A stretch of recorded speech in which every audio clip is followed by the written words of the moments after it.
Hello, I'm Peter Murray, Curator-in-Chief at New London Architecture.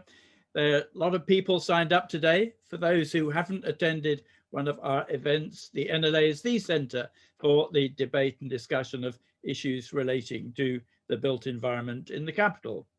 So good morning and welcome to this talk where we're going to be looking at unlocking potential of small sites. Now, the draft London plan suggested nearly 250,000 homes could be delivered on small sites over 10 years. The inspectors of the examination public of the plan suggested that this was going too fast, too soon, which reflected the complexities and delays to which such sites are prone. And of course, the Secretary of State told the mayor to take this out of his plan. So today we're discussing what the constraints and challenges are and looking at how the process can be made more efficient in order to speed up delivery. Before we start, I'd like to remind you that, of course, you can ask questions, so please do use the Q&A button on your screen to do that. And to start us off, I'd like to hand over to Nick Cuff, who is Chief Commercial Officer at Pocket Living. And Nick led Pocket's research examining the potential and the challenges of small site delivery. Nick. Thank you, Peter, and I'm delighted to be back at the NOA and great to see such a large audience. I think in the past, we've all been aware that small sites and small developers have played a much more meaningful role in housing supply in the UK. In the 80s, SMEs contributed to roughly half of all housing supply. And you look at today and now it's 1 in 10. And I think there's been a lot of questions and discussion about how do we arrest this decline in small sites and small developers. And I conflate the two because I think there's a logical link between the two. But we're very data light and quite theory heavy, I think, in terms of how we analyze and look at this this conundrum that we seem to have in regards to small sites. And I think that, as Peter alluded to, was evident in the London plan, the draft London plan, and the way that there was a change of approach over the course of the adoption period, insofar as the data isn't there to support the arguments on a number of levels. And I think this is why we at Pocket, working with Lichfields, decided that it was important to try and do a bit more of a deep dive into this area. And whilst this research, I think, is an interesting platform, I think there's a lot more we should be doing and could be doing as built environment professionals around all this. And I want to get back to that at the end. So let's just move to the next slide. And let me just say that what we wanted to do with this piece of work was look at the planning process and the planning journey of small sites in particular, and identify if there are any trends. So rather than using theories, let's say, what are the trends that are affecting the potential journey and what is the nature of that journey? And then to use that potential evidence, if there was evidence, to see whether we could find any potential ideas or solutions, or indeed any next stages to this research. So if we move to the next slide, I'll just talk a little bit about what we did. So incredibly, we discovered that there's only one database in the UK that actually benchmarks and looks at small site performance in the planning process, and that is Greater London. So Greater London Authority, much kudos must be made of that. They actually collect the data. And that obviously means that we have something to work with. The population itself of that data is around 675 sites over the last 3 years. And when I talk about small sites, I think we should just create some definitions here. We wanted to understand the journey of sites which were capable of delivering over 10 homes and under 150 homes. So by micro sites, I'm looking at under 10, by small to medium sized sites, really, 10 to 150. And that data set equates to about 21,000 homes that have been consented in the last 3 years. If we move to the next slide. Thank you. So how did we do this? We brought Litchfields in, and working with Judith Salomon, a very acknowledged planning expert, we worked on identifying through a lottery process a basket of these small sites. We did that by carving up London into east, west, south, and north, inner and outer, so that we had a good spread to look at. And what we wanted to do was try and work that through that journey. So the average site we looked at in size was about 33 homes. So that gives you a kind of idea of the benchmark of what we're looking at. What do those small kind of sites do in the planning process? How do they react? How are they determined? What's happening there? Because I think, you know, going back to that original point, this is so important if we're going to solve the housing crisis and also deliver an effective brownfield first policy. So if we go to the next slide. So what we found, so we coded the issues. We asked our planning team at Litchfield to look very carefully at the 60 sites and to find out what were the key issues affecting them. What we found, perhaps not surprisingly, is that a really key issue is affordable housing and the nature of affordable housing being delivered on those sites. And a factor around that is actually the viability of those sites. And it became very apparent that there's a very protracted, in many cases, discussion going on between what the land value should be on small sites. We'll come back to that. The other issues that I think were interesting, residential impacts, very, very prevalent, followed by architecture and design. Although interestingly, in the analysis that we did, design and architecture actually falls down the hierarchy, and a lot more energy is focused on other things, which I thought was a useful point to pick up perhaps later in discussion, given the nature of the forum we're in here. So if we move to the next slide. Now, time was a really interesting lesson from all of this. And we all know that if things become too onerous in time terms, people tend to sort of switch off and move away to do other things.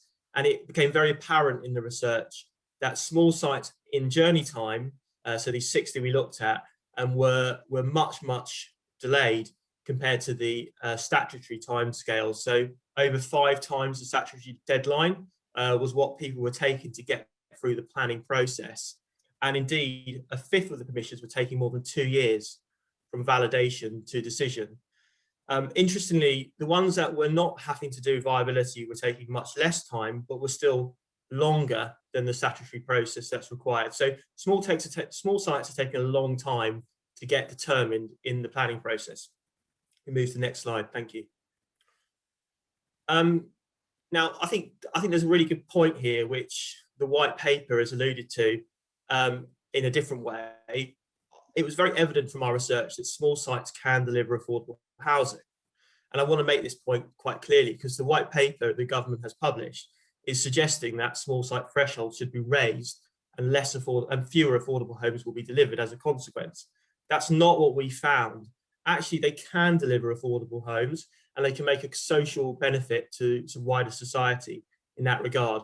But what I think is happening in particular is that the amount of requirements around tenure and mix is making it much harder for them to be processed effectively. And so the more complicated the affordable ask that we found in those data points we looked at meant the harder it was for them to get through the journey quickly and efficiently.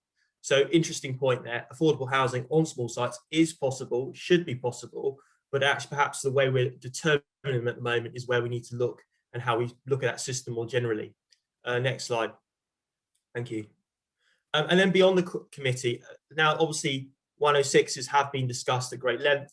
Don't necessarily need to go into this element too much as it is subject to reform, but a very long period after determination between determination and actually the decision notice being issued and the section 106 being engrossed, 23 weeks it was taking on average. But the other interesting factor that we found here was that in almost a quarter of cases we looked at, and so the journey itself, the actual examples we looked at, almost a quarter were having 2 or 3 goes at planning. So it was an average of 60 weeks on the journey we looked at, but some of them were already on their second or third attempt. So a lot of waste, I would say, of talent and energy going into the system, which is being dissipated by not delivering permissions quickly and effectively, which I thought was an interesting facet to this whole piece of research. So let's move to the next slide. I'm trying to whistle through this. So what we found through our coding and our approach was that the viability negotiations are quite protracted at the moment on small sites, and that the system is one where there's a lack of perhaps proportionality being displayed on both in both the planning authority side and both the developer side. It would appear that land value is quite a big challenge here. The market is not perhaps pricing land effectively in the system, and that could be because the planning system for small sites is fairly complex, and that I think is an issue which should merit further research and work around. But the big one that we found, I think, time is a really big factor here, and that would perhaps suggest why there are fewer and fewer small sites coming forward, because the time it takes is so long, and you're seeing a shift of developers and other organizations that deliver homes deciding that actually these are too complicated to take forward perhaps, and that actually let's focus on larger opportunities where actually there's more opportunity to deliver. And then the section 106, very big constraint we found on all small sites coming into the system.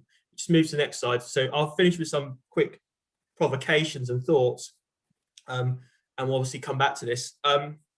Firstly, I think there needs to be more research around this. We didn't look at implementation rates. I wanted to, but we just didn't have the time. And I think what's one thing having a planning permission, are these planning permissions being properly implemented though? And I think there's a piece of work to be done there. I think there's also a really big call to the built environment more generally. It would be great to start seeing data sets on small sites and their performance in other cities and towns. Now, we talked to the Federation of Master Builders about, I nearly said Master Brewers. I don't know why I'm thinking that on a Friday morning, but the Federation of Master Builders about our research. And they felt that anecdotally with their members, a lot of the issues we were finding in the system were relevant to other cities and towns with brownfield small urban sites. However, the data just simply isn't there. And I think in a modern 21st century world, when you see all these other sectors really getting into data to analyze performance, it's a real shame that we just aren't collecting that information to compare and contrast how other cities and towns perform around the UK, because only by doing that can we actually develop effective policy. And then just some final thoughts. Decision making, are we having the right, is it proportionate to have the same decision-making process for large sites as it is for small sites? Should we think about a different system for small sites, perhaps one which is more design-led than less, which seems to be the case at the moment?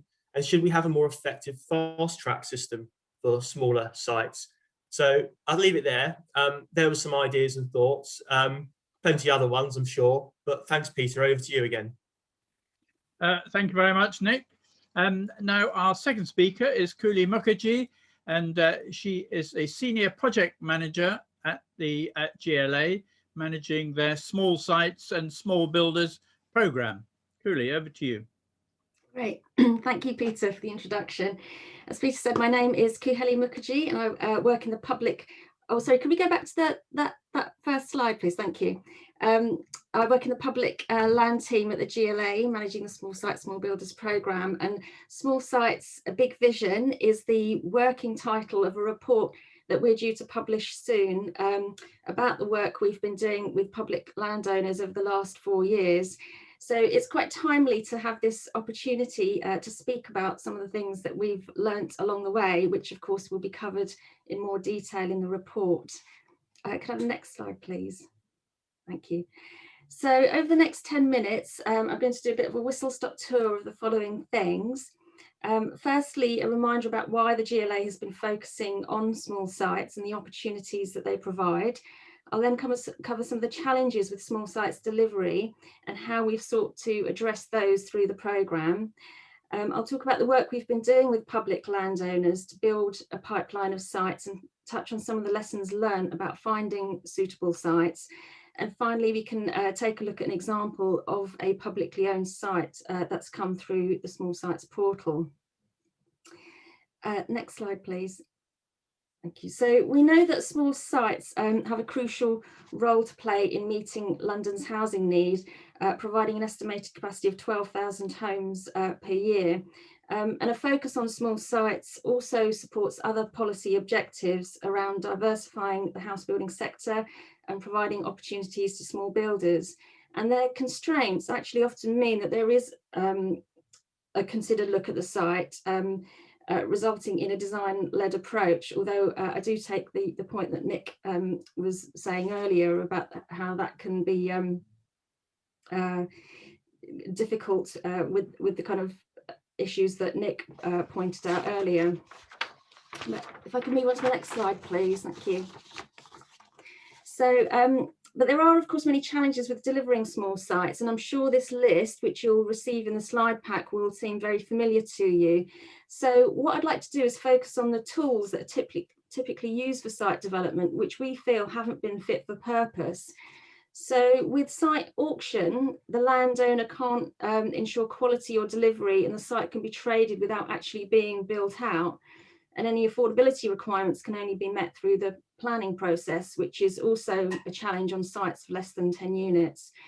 And the other option is development agreements, which are lengthy and complex, and the procurement process for selecting a developer acts as a barrier for SMEs who are often best placed to develop small sites.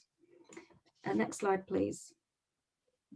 So in response to these issues, one of the things that the GLA has done is set up the Small Sites, Small Builders programme with LEAP and GLA funding. And the idea is to provide a streamlined service to help bring publicly owned sites forward for residential development. And the other objective is to invigorate new and emerging sources of supply, and that includes small developers, small housing associations, and community-led housing organisations. Next slide, please. So in order to find a balance between auctions on the one hand and procurements with development agreements, we've established a competitive disposal process whereby bidders can submit designs and financial offers for sites, which are then advertised on the GLA's Small Sites portal. And landowners can then sell the site using two contracts that we've drafted, an agreement to lease and the actual lease. And the contracts are designed to incentivise development, and the small builder only pays for the land once planning is secured. And restrictive covenants can also be used in the lease to ensure community-led housing or affordable housing remains in perpetuity. And when these opportunities are available on the portal, we do notify all the small builders that have signed up to our mailing list, and we've currently got over 1,200 subscribers. Another important feature of is that when we market the sites, we market them with due diligence reports. So with, for instance, with planning statements, with topographical survey, rights of light surveys, and this helps de-risk the site for small builders and makes it much more accessible for them to bid. And I say this is like the typical route, as not all landowners adopt the same process when using the portal, but we are open for public landowners to approach us and talk to us about their requirements. Next slide, please. So over the last 4 years of running this programme, we've engaged 24 boroughs, as well as TfL and MOPAC, to support their small sites delivery. And so far, 53 sites have been marketed on the portal, and there's a pipeline of more sites coming forward this year. So the work we've been doing with public landowners includes supporting them with site identification work, and there's been some really valuable work done, for example, by Tower Hamlets, which has been published, and we can send out the link to that afterwards. We've been talking to councils about their pledges, whether that's around supporting community-led housing, self-builders or small housing associations, and seeing how we can use the programme to help fulfil those commitments. And we've been connecting landowners with other organisations such as the London Community-Led Housing Hub. I think it's worth acknowledging, of course, that many boroughs are looking to develop their own land and that disposal isn't always the preferred option. And again, we are still available to discuss and share our experiences through the programme. Could I have the next slide, please? Thank you. So finding small sites that can adequately accommodate high quality homes can be challenging, but there are some common factors that improve delivery outcomes, and our report will cover this in more detail. But just to give you some high-level headlines. So firstly, a collaborative approach, working across directorates is key, particularly, of course, working with planning colleagues to establish a framework for assessing suitable sites. Secondly, there needs to be an early understanding of the funding requirements to unlock a site, and this will be informed by the due diligence work. And thirdly, it's important to assess land against a set criteria. So ensuring the size and layout is suitable for housing development and the investment doesn't outstrip the housing that the site can deliver. A thorough understanding of leases, rights of way or easements, an assessment of surrounding land uses, also consideration of daylight, sunlight and overshadowing issues.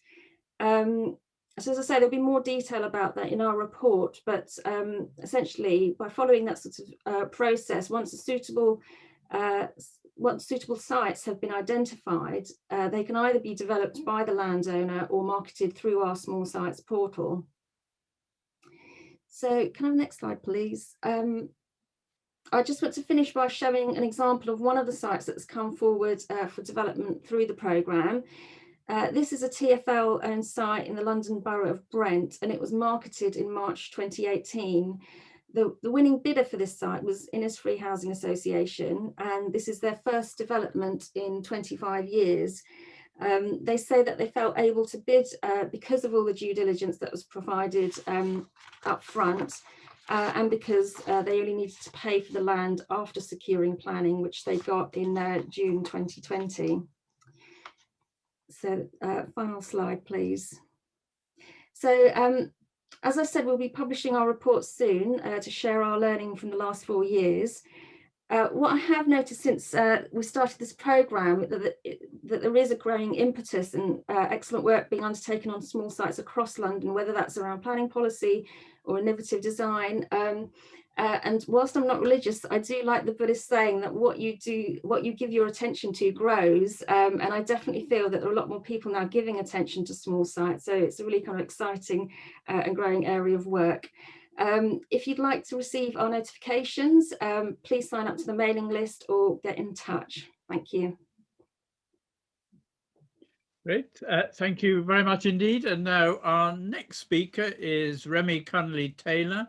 She's founder and director of Remy CT Studio and also co-founder of property development company Kit London. Remy, over to you. Thank you, Peter. Oh, next slide, please. Fantastic. So we probably work within the realm of microsites. So the image shown here is of an 8.5 by 9 meter site. So, you know, within the built environment, you know, of London or a laboratory of London, you know, what is left, or a lot of what is left, is these wind-filled sites, which do definitely highlight a lot of complexities along the road, which we'll kind of go through within this presentation. But at the same time, those complexities actually allow for a lot of innovation, a lot of excitement, and also a lot of diverse forms of living. Next slide, please. Great. So, you know, along the way, there are a lot of complexities on this site, from sourcing all the way to sales. So starting off with, you know, sourcing of these small sites with private landowners is the realm with which we work.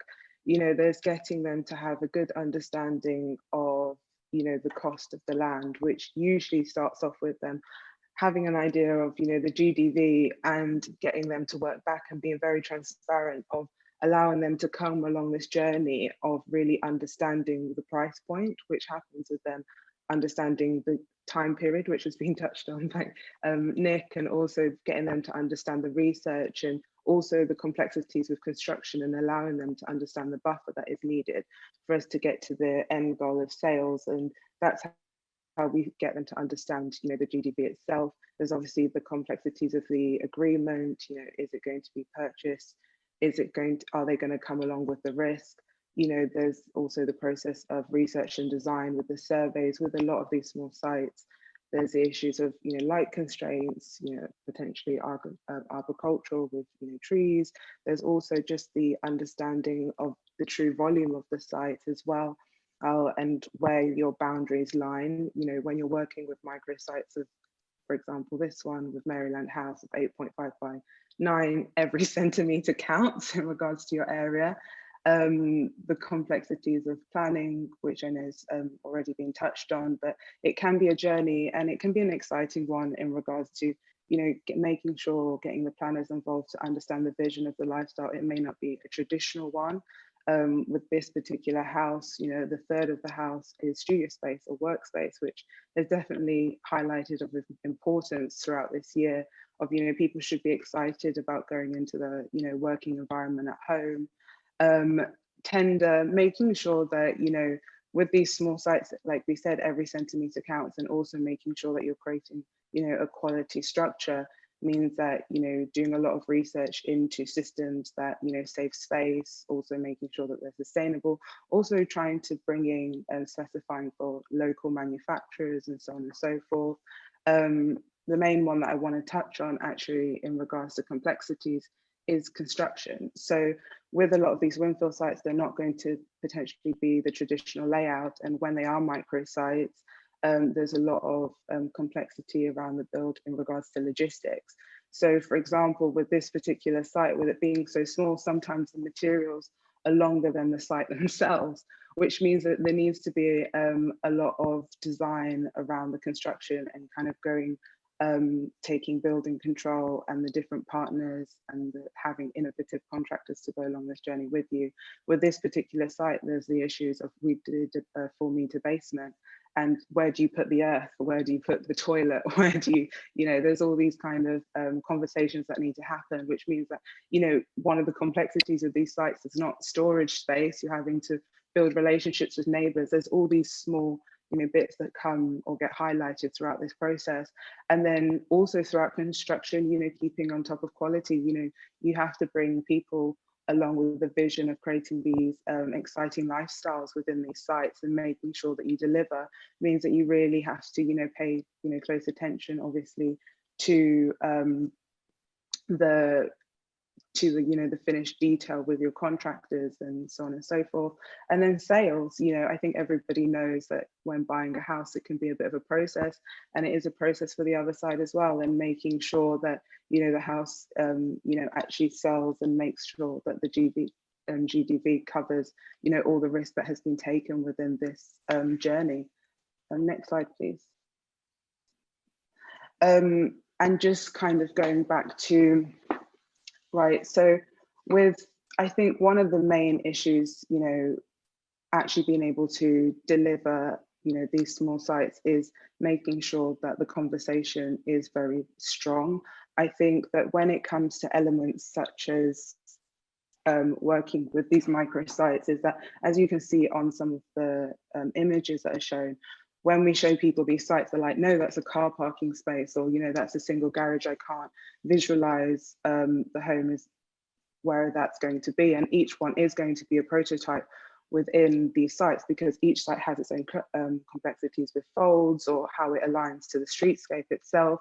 And there's a lot of issues in regards to getting you know, everybody on the same page, and communication is definitely key in regards to where we receive a lot of barriers.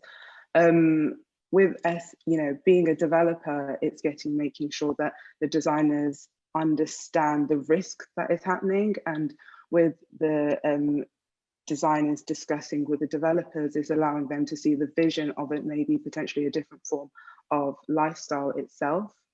One of the exciting things about these small sites is that there is an opportunity for, you know, different forms of lifestyle, which I know I've touched on, but I think of what a lot of people need to understand is that, you know, the exciting thing of somewhere like London is all the diverse lifestyles. People are now working from home. Family structures have evolved massively over, the last, over the years. And our homes need to also, showcase this. And I think it's understanding that these sites aren't going to potentially show a traditional layout. They might not be, for families in the traditional way. So for example, a lot of these sites may not hold the traditional garden space. Like for myself, I prefer a courtyard because I do not have a green thumb at all.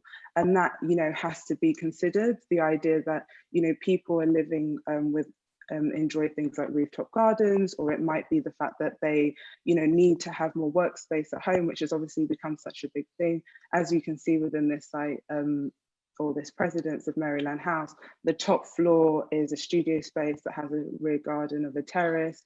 The ground floor is 2 bedrooms, 2 bathrooms, and then the basement is actually where the living is. And it was very important for us to have the negotiation of discussing, daylight and sunlight, and making sure that the levels were really high while we were working within the streetscape of the 2 neighboring structures. Now, we have to get this vision across all the way through, but I think there is a really exciting opportunity with these, small infill sites to kind of express this, but people to actually come along with their journey and appreciate that, for sure. And then also, if you go to the next slide, sorry. And I think, lifestyle with the density of London, I think that there's an opportunity for these, sites to really work on, a streetscape level, and also, really kind of help. They may not be the solution to the housing. I'm not sure if they're the absolute solution, but they can definitely help. And I think that also opportunity for new discussions and negotiations to happen. And with all the stages from sourcing all the way down to completion, it is about people coming on board, and understanding the vision, and that we're all on the same, we're all on the same team. I think it's when, there's a barrier between the different roles of potentially contractors, or within planning, or within also the, land sources, getting people on board of creating, new form of living within these spaces. And I think it could be a really exciting opportunity.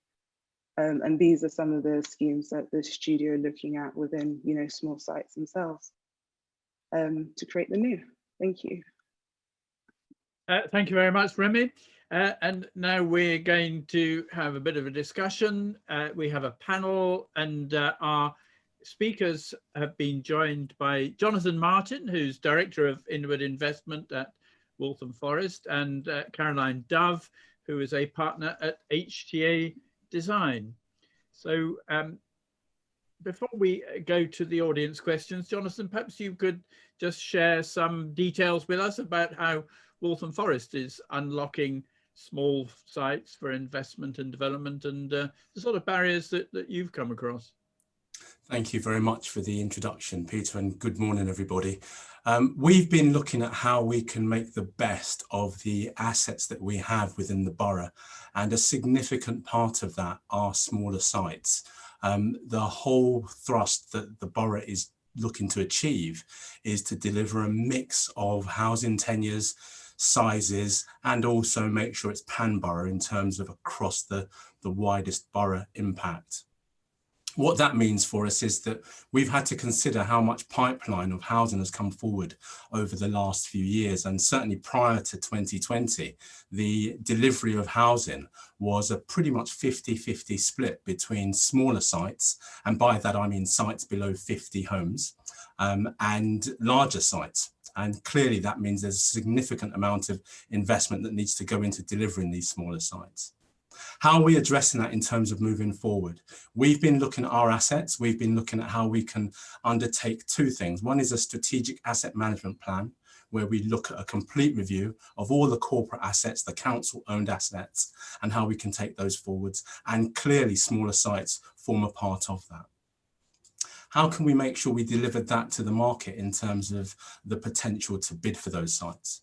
We engaged with the small sites programme that the GLA brought forward, and put a number of sites through that portal, predominantly around community-led housing.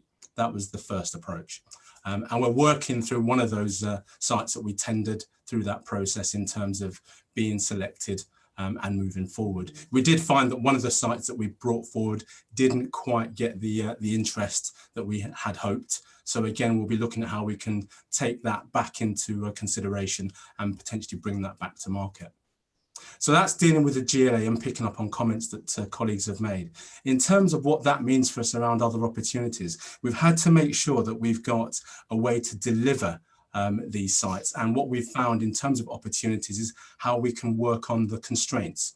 So again, we've brought a site forward which has just been awarded for about 19 dwellings in the town centre of Walthamstow. And that's going to see that development come forward with Thomas Sinden. So we're really pleased about that, that particular garage site coming forward.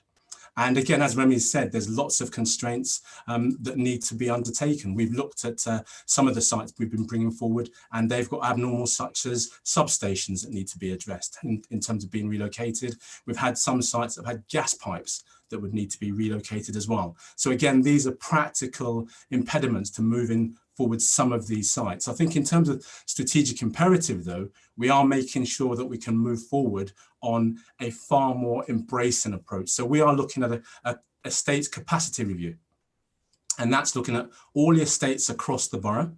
And that would obviously then pick up some of those garage sites that we would need to see brought forward as part of this smaller sites programme. We think that's a pragmatic way to bring things forward. We are working with developers on how we can deliver that through our planning process. We've been engaged in detailed discussions and pre-apps with a number of developers looking to bring these forward. And I think that's an important point, just picking up on my other panelists' comments, which is just making sure we drive through some of the opportunity, but do recognise where there are issues around potentially overshadowing proximity of sites and all the comments that have been made prior to myself. So I think for us as a borough, we see this as a rich vein of potentially new development that we can certainly channel, and we're looking to bring that into a more coherent smaller sites programme, obviously having engaged ourselves with the GLA already, gone direct to the market. And again, just in terms of following up, Peter, we're looking at following up on our own webinars. So last year we brought forward a doing construction business in Waltham Forest, and that was very well attended by SMEs, and they were looking at how they could engage with the borough directly in terms of contracts, but also working with other larger contractors as well, where they may have smaller sites within their portfolio. So we're approaching it on a practical level and also a strategic level. And I hope that sort of gives you a flavour for our current ambition.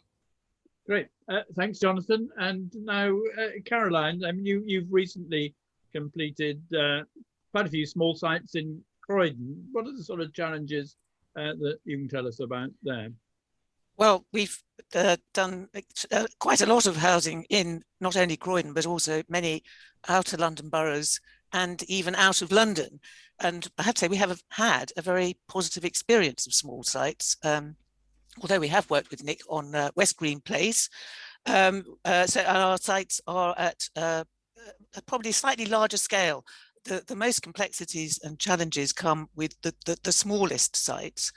And for our Croydon, working with Brick by Brick, we've done an extremely interesting process of looking through estates where there are those sort of leftover gaps, and so it's not just about garages, of which there are many, the consequence of that is that there's a lot of land tucked away, hidden spaces for hidden homes, and with the sort of assessment process that is so essential at the beginning, don't rush out thinking there's so much space.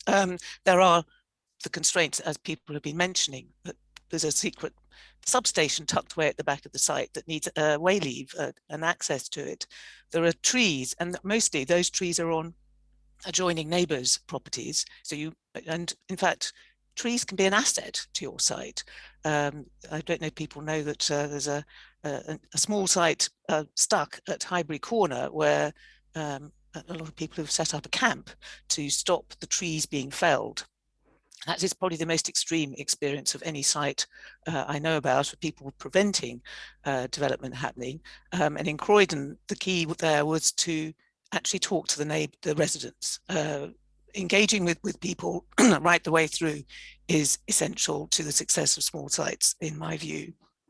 They need to get something back from it. So if you are coming to an estate where you are infilling, taking away bits of land as they see it, they sort of need to get something back. And we've generally worked with them to help them to understand that taking away the garages is going to be an improvement. Everybody knows these days that garages are too small, really, to park a modern car. So creating an opportunity to improve their parking, give them more play space, or even just complete a street frontage. You can improve a neighborhood and the public realm through work with the small sites. And I think that the opportunities we've had have been sorry, very varied in Barnet and Ealing, as well as other boroughs. And I think the question is it possible to deliver at scale? And the answer is yes. And the sites that are not suitable for delivering at scale for local authorities to deliver much needed housing, sorry, frog. The smaller sites, I think, could and should be made available to smaller builders, perhaps self-builders, or even for custom building. So there are other opportunities to make that land available, having identified and perhaps de-risked those sites by identifying the constraints. And I think that just, I suppose, the key point, and especially for local authorities developing at scale, or any other housing association who have this land tucked away, is you can gain hundreds of homes without having to relocate residents. The process of regeneration is even longer than the process of dealing with small sites. So I think I welcome more opportunities for more people to develop more sites. I think it's a great way of increasing density, particularly in the outer suburbs, without creating a problem in the long term. Thank you very much, Caroline. Perhaps I could just ask you that I remember speaking to somebody at Croydon that where they had large sites being developed, they got a handful of comments. As soon as they started redeveloping small sites, they'd get several hundred comments during planning.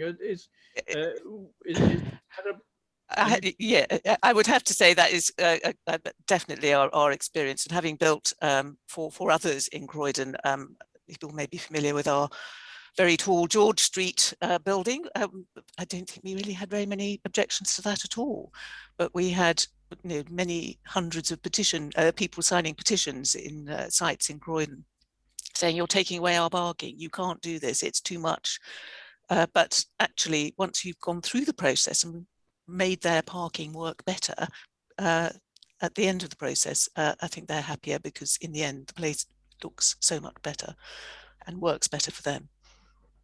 Good, thank you very much. Right, okay, so we've got lots of questions coming in, so let's start from the top. And so Elizabeth Wrigley says, I note, and this was looking at Nick's original map, huge outer London borough, Bromley, has almost the least sites. Really, she questions, and I think that's a very interesting point. And perhaps, Corelli, I might ask you that, because the mayor has a strategic role in delivering housing, but certainly Bromley, places like Bromley do seem to get away with not delivering very much at all, compared to places like Jonathan's Patch, which uses huge numbers. Hi. I mean, in terms of, we have actually engaged with Bromley Council, and they are one of the councils that has approached us about taking a site through that. I mean, it is just the one site at the moment, but I mean, if that goes well, that might open the door for them to sort of bring more sites forward through the portal. But certainly, yeah, there has been varying levels of engagement between the different boroughs. So it's, yeah, something that we do need to work on. Thank you. Well, I think that was also the basis of when Andrew Boff was standing for mayor. He talked about the war on the suburbs, that delivering development in places like Bromley is something he didn't really approve of. So Simon Khan says, and this one for you, Nick, I think, did the identification of small sites include densification and adding stories to existing buildings? And I guess you were generally talking about perhaps larger sites than that.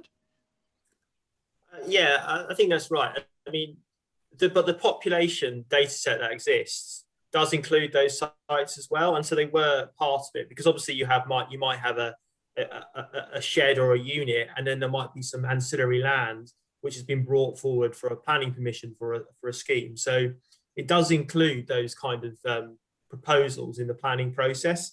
I think what's worth saying more generally is our analysis of land in London on small sites that are capable of delivering on average around 30 homes. We think there's about 100,000 of plots around this capital that are capable of coming forward, but there's just simply not at the moment. So this is not just public land, this is land in general. There's an enormous reservoir of potential homes out there, but for whatever reason, they're getting chewed up, or the market isn't pulling them through, or the landowners are not deciding to bring them forward. So that's the wider conundrum, I think, here. And then John Griffiths asks you, Nick, as well. So our pocket now looking to larger sites because it's obviously taking too long to deliver smaller ones. So you good question. No, we're still going to stick with small, medium-sized sites for the pocket offer. I mean, the key lesson about pocket and why it's worked, and I think it's a lesson more generally, is on small sites, single tenure seems to be a much more effective way of unlocking them. So it doesn't need to be pocket necessarily, but I mean, it was mentioned in one of the presentations where there was a 9-unit scheme, which was 100% affordable rent, I think. If you have a single tenure option, you don't have to deal with cores and all the servicing, which you might only have a little bit of space to do on one block. So I think if you have a planning process which encourages more single tenure options on smaller sites, I think we might see more threading through the needle, so to speak. Thanks. And then now Miles Watkins asks, what else can be done to compel public landowners to release microsites? So many are simply kicked down the road when they could be put through the small sites portal or simply released to the market with affordability conditions. The private sector is perfectly capable of assessing the complexity. So perhaps Jonathan, I don't know if obviously Waltham Forest exemplar borough delivering has a strategy to do more small sites, but how do you think public landowners generally doing enough? I think there's always room for improvement, Peter, and I think certainly in responding to Miles' sort of question around what could compel local authorities, I think it's the wider impact of bringing those sites forward. I think some of my panelists have mentioned the impact of some of these small sites is significant and gets a lot of vocal support and also vocal resistance, depending on the nature of the actual proposal. I think certainly from our perspective, we can see that a number of these sites end at the end of terraces, for example, and complete are over terraces, but people get used to their local vernacular. They see that as a green space. They see that as someone perhaps where they can use as a leisure amenity. So it's how we can work on a more strategic basis. I think in answering Miles' question, it has to be taken as a portfolio approach. It has to be taken in terms of all the sites delivering a benefit, but also identifying the wider benefits. And I think it was a point well made by Caroline, just in terms of getting people to see the wider benefits of how potentially you can improve the parking around the location by the way that particular new scheme is integrated. And it's a point that's well made in terms of Waltham Forest. We don't have a lot of blank canvas sites. People have to come and integrate into existing communities. So there's always going to be discussion with next door neighbours or adjoining landowners. And I think that's a key point for us, which is understanding the due diligence beforehand, making sure you do the work up front so that then you can go forward and involve the neighbours, the communities about these potential sites. So my last point on this would be really making sure that the local authority communicates why it's doing it in terms of bringing forward these programme of sites and gets that communication out with the communities and residents as soon as possible. So it's transparent. So you bring on board the concerns and you can hopefully design those away. Thanks. Now we've got two questions coming together. Great minds think alike. Miles Watkins says, is there an opportunity to mandate MMC to the microsites owing to the low disturbance to their neighbours? And Nikki Gavron also says, doesn't MC offer the answer to unlocking many small sites. So Remy, let's just start with you. You talked about the issues of materials and storage on sites and so on. Do you think modern methods of construction are good for small sites and the scale of sites that you deal with? Definitely, 100%. With Maryland, due to the complexities of how small it was, we used prefab all the way. We used foam blocks in the basement because it meant that our retaining wall could be 33 centimeters and we need every centimeter we can get. And then for above, it was about creating a SIP superstructure, and that went up in 10 days, and which our neighbors are thrilled about. It means, you know, less traffic. Obviously, there's the logistics of where do you store it, but other than that, it means that it kind of, you know, keeps the neighbors happy. And also, you know, a lot of modern methods of construction allow for sustainable living. You know, they hit great U values. It means a lot more work is upfront in tender, and it means that you're not having to deal with as many issues on site because you're able to, you know, the process is a lot faster. You're not having to worry about solving issues on site. You're usually solving some more issues in the factory or so on. So I definitely believe that it's a great way to go. Well, I'm very for it, you know, with these infill sites, because it means that it's a lot more efficient when it comes to building things such as the superstructure and making sure that we're getting the right lifestyle into these spaces. Thank you very much. And now we have a question from Jonathan Lewis, who I guess this is one for you, Nick, and perhaps for Coeli as well. But is the Mayor still supportive of the pocket housing model vis-a-vis affordable housing?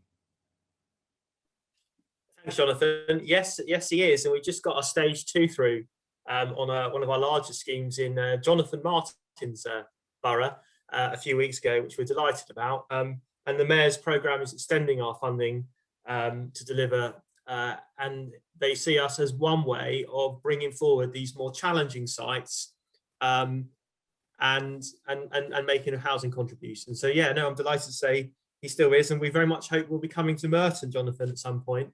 I know there's some appetite to work with you from our side and yours, and perhaps we'll be having a conversation one day in the future. Thank you very much. Now, I'm not quite sure I'd like to answer this question, but this is one from Russell Curtis, who somebody who's taken great interest in small sites and the issues around it. And he says, how do we address the disparity between London Plan's small sites housing targets in inner London, e.g. Hackney needs 3.79 per hectare, and outer London, Hillingdon at 0.7 per hectare? How do we encourage outer boroughs to do more to help deliver new homes, particularly in a post-COVID world where people are gravitating towards the suburbs? Who would like to take that one on? Shall I start then, Peter, with a response? Certainly in terms of embracing that need for growth around smaller sites, we've seen the sort of pivoting of people working from home and also wanting a more walkable neighbourhood, that 15-minute neighbourhood.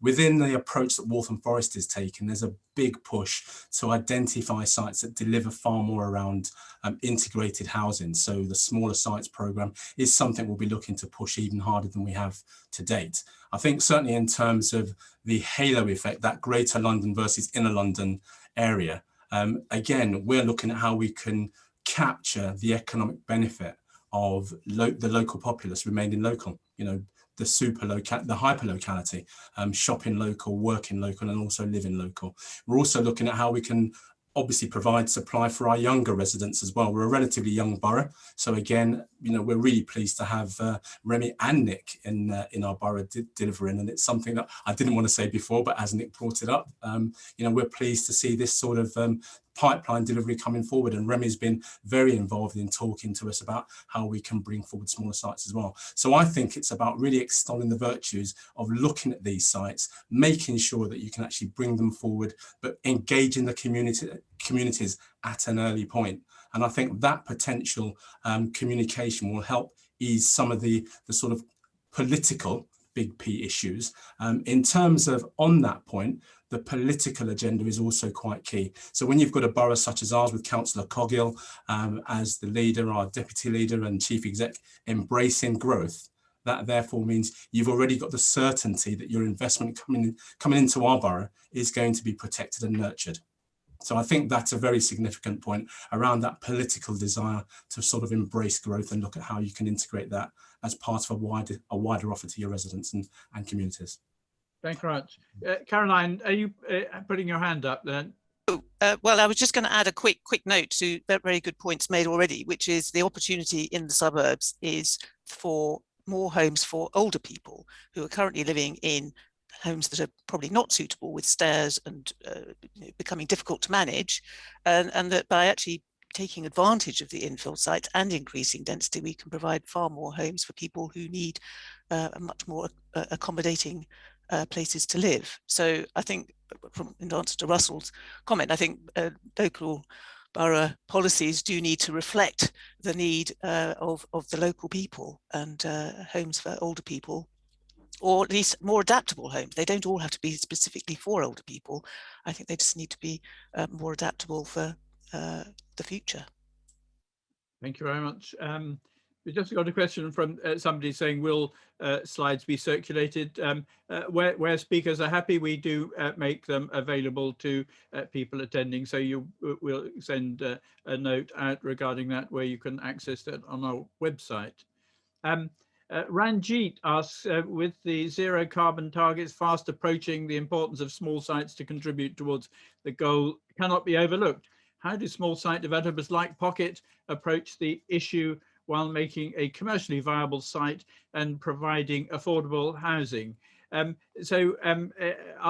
go to Nick in a moment, but Remy, can you tell me, is that how do you deal with that issue on microsites?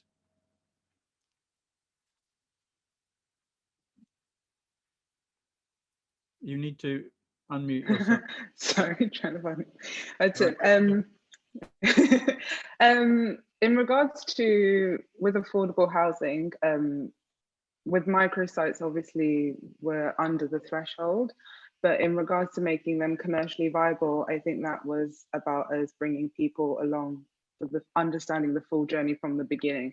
So with landowners, usually they have quite an escalated value for the GDV, and we have to explain to them the full process and really get them on board. And then it's also throughout the process doing the same thing from planning with also contractors, having to negotiate all the way through to be able to make them viable and actually affordable in our own way, to make sure that we're able to get the right sales value and make sure that it actually works as an appraisal in total. I think it does start with the land and getting the landowner to understand the full journey of what is possible on the site and the risk involved. And that usually does happen via transparency and a lot of conversation with each partner coming along, including the landowners and also the contractors. A lot of cost goes into construction, and that's why the tender and doing a lot of work up front and getting them to understand and problem solve with them where the cost does spike. It's really problem solving, and we've ended up working with a lot of local manufacturers and visiting a lot of factories and so on, really trying to understand the details and having to simplify them by also working with a lot of amazing consultants, allowing us to problem solve. So our way of approaching getting sites to be viable is the transparency and having to negotiate all the way through. Great. Okay. Well, probably a last point, really, Nick. Could you respond to that one too? Yeah, thank you, Peter. I think my overarching message to everyone, and the reason that drives the research, is that at the moment, the planning process for small sites is not proportionate. It essentially asks for everything, and it doesn't set a clear framework of priorities. And if we are to move to a more flourishing micro and small sites market and plurality of housing mix, we really need to decide what we want our small sites to achieve in the future. And I think there are a number of fundamental hierarchies of priorities. One is sustainability, one is design-led, and one is consultation rich. And we need to build a new system, I think, for this side of the market, which recognises that small sites can't do everything. At the moment, it's just not proportionate. They're asked to do too much, and that, I think, is partly why we've lost capacity in the system. And despite the Herculean efforts of parts of the public sector and developers to try and bring forward small sites, it's just too much work at the moment. And it's just therefore not enough of an incentive to get more into the system. So that's my overarching message. In terms of Pocket, very briefly, very pro moving everything in our portfolio to electric and hitting, and we are able to meet our requirements and exceed them in many cases. But I think what I want to come back to is this point: lack of proportionality is affecting overall delivery. And if we can get that right across the system, we'll see a whole panoply of new sites coming forward in suburban areas, in urban areas, and that will help meet and address some of those housing shortages we're seeing at the moment. Thank you. Great, thank you very much. Now we are just a little bit over time, but I'll just go to one last question from Hugh Jones. It's quite an important one.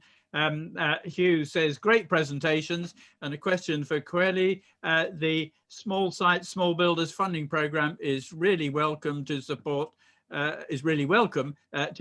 early site identification and enabling work. So will there be another funding round in 2021-22? Hugh, thank you for the question. So we have come to the end of the initial programme period for the Small Sites, Small Builders programme, and we're currently sort of going through a sort of period of like a kind of stock taking exercise and evaluation. Having a new sort of starting a new sort of funding round will require a further mayoral decision. So we're sort of in that sort of transition phase at the moment. So so we can't commit to another funding round in the imminent future, but we'll keep people posted when we are ready for that. Thank you. Right. Okay. Well, thanks for letting us know, and apologies to everyone who has put, because there's a whole lot more questions I'd love to put to our panel, but as I say, we are over time, and we'll look through them and see if we can get those panelists to answer your questions and send them over to you. But thank you everyone for attending. I think it's a really important topic for London. Clearly a matter of some debate between the Secretary of State and the Mayor, but there's lots of initiatives to try and deliver more small sites. So hopefully the planning system can work to deliver those, and local communities will enjoy the benefits of good design and improvement. So before we go, I'd just like to thank Transport for London, who are programme champions for this particular part of the NLA programme. And there's going to be a little poll which will come up on your screens in a moment. We'd be very glad if you could respond to that, because it really helps us make sure that we deliver the right sort of programme that everyone's keen on coming to and listening to. So thank you all very much to our panelists, and thank you all for attending this morning.